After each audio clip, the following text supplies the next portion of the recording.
বন্ধুরা, কেমন আছেন সবাই? শীতকালে নানা রকম মাছ পাওয়া যায়। ছোটো ছোটো মোরলা মাছের এই চচ্চড়ি গরম ভাতে খুবই ভালো লাগে। যেহেতু মাছগুলোকে 1 থেকে 1.5 গ্রাম মাছ আমি ভেজে নিচ্ছি নুন হলুদ একটু কড়া করে ভাজতে হবে। প্রথমেই দিলাম রসুনটা বেশি দেওয়ার দরকার নেই, কারণ মোরলা মাছের টেস্টটা গন্ধটা চলে যায় জন্য গন্ধ টেস্টের জন্য দিলাম। তারপর দিলাম পেঁয়াজ, কাঁচা লঙ্কা,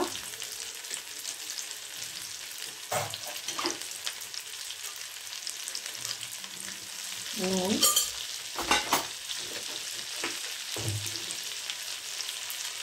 অল্প হলুদ,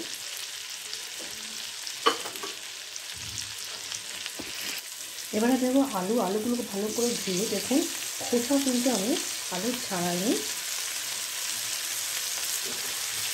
পুরো ভাজা ভাজা হয়ে গেলে গুঁড়ো লাল লঙ্কা, কাশ্মীরি লাল মির্চ,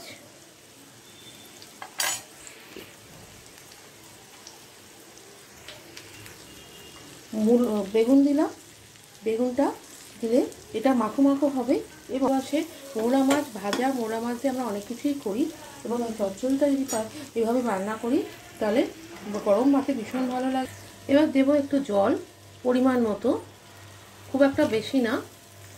এবারে এটাতে মাছগুলো, আমি মোরলা মাছ ভেজে রেখেছিলাম, মাছগুলো শেষের দিকে দিতে হবে, তাহলে টেস্ট ভালো হবে, মেখে যাবে না। এটা দিয়ে কিছুক্ষণ রাখতে হবে।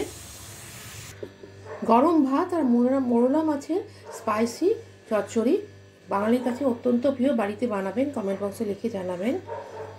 ভালো থাকবেন, সুস্থ থাকবেন, নমস্কার।